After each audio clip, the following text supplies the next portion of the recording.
My brothers and sisters, I have stories of Sheikh Abdul Aziz ibn Baz. Wallahi, that man, wallahi, his seerah is something else. Sheikh Abdul Aziz ibn Baz, alayhi rahmatullah. I'm going to mention a final story and I'm going to conclude there. There was a man by the name of Muhammad Al-Ghazali. Sheikh Muhammad Al-Ghazali he was a contemporary man. He wrote a book, may Allah forgive us and forgive him, which he said many mistakes in there. He came to Saudi Arabia and Sheikh Abdul Aziz ibn Baz welcomed him. The students were shocked. This fine Sheikh. This Sheikh, by the way, Sheikh Muhammad Al-Ghazali, Sheikh Muqbil ibn Hadi al-Wadi'i said he's a mulhid.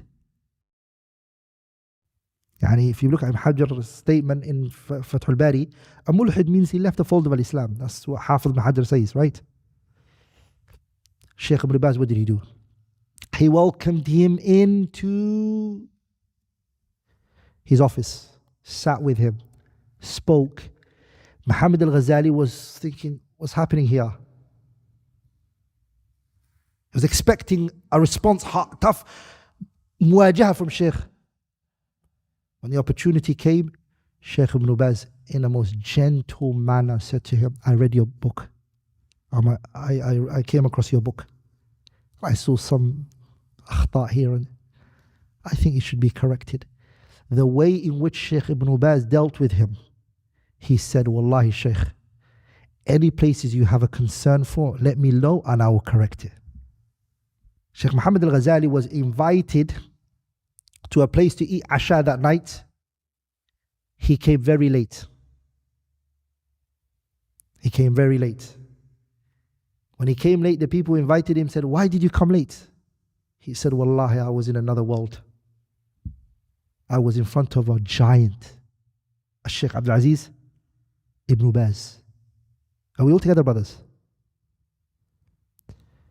You can find that biography in the Kitab Siratu Sheikh Abdul Aziz ibn Baz by Sheikh Muhammad ibn Ibrahim al-Hamad.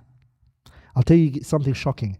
That same Sheikh Muhammad al-Ghazali, al-Sheikh al-Albani rahimahullah, what did he do to his book?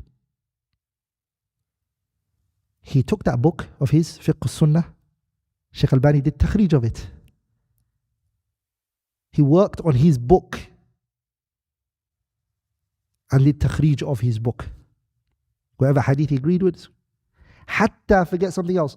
Yusuf al-Qaradawi's kitab, Al-Halal wal-Haram, Sheikh Albani made a takhrij on that book and he called it Ghayatul Maram. Correcting the hadith which are da'if and the hadith which are sahih. Are we all together, brothers? What I mean is this. A person can fall into a lot of mistakes. You correct the mistakes, and that's what you're looking for. You want these mistakes to go. Is that not what you want? Is that what you're looking for? Why are you going to take the most dim-witted method? Why are you going to take the most disrespectful method? So it's clear that you're not doing it so this munkar can go, or to get this person back to their senses, or for this not to spread. Are we all together, brothers? What are you doing it for? You're purely doing it because it's something within you. Something within you. You're doing it for yourself. And you're lying about saying this is for the deen of Allah subhanahu wa ta'ala. And somebody like that, Ibn al-Jawzi spoke about it before in his book, The Deceptions of Iblis. Min talbisi Iblis, he says, from the deceptions of Iblis is that he fools those people by thinking that they are defending the deen, but in reality they're doing it for who? Themselves. From the deceptions of shaitan. Last point, and this story touches me a lot. Imam Ahmad was asked about a man by the name of Muhammad ibn Quraib al-Hamdani. They said to him, what do you think about this man? He said he's a reliable man, an honorable man. They said, Ahmad, he criticizes you. And then he said, what can I do? A righteous man, Allah tested me with him. رَجُلٌ صَالِحٌ بُلِيَ بِي. A poet once said about Imam Ahmad, what did he say about him? أضحى بن حنبل محنة مأمونة وبحب أحمد يعرف المتنسك فإذا رأيت لأحمد متنقصا فاعلم بأن ستوره ستهتك. Ahmed was a symbol of who is Ahlul Sunnah wal Jama'ah. The time he was there, everyone made him a symbol. Are we all together, brothers? You supported Ahmed, it was known. You were against Khalq al-Quran. If you didn't support Ahmed, you were for the concept of Khalq al-Quran. It was just the reality there at that time. مع ذلك, he didn't say, what did he say about me? He's a mubtadi'. He didn't say that. He didn't say that. What did he say? Rajulun salih. He emphasized on the point. He's a righteous man. But Allah tested me with him. I'm going to end it there, inshallah ta'ala. One last point. Ali ibn al-Madini. They asked him about his father.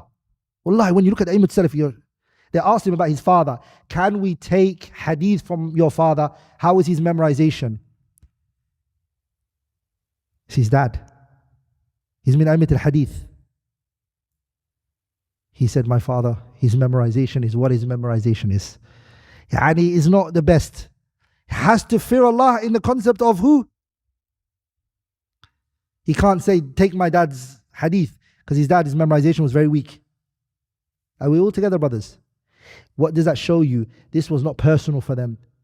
It wasn't like, this is my father, I've got a different ruling for him, and everybody else I have a different ruling for.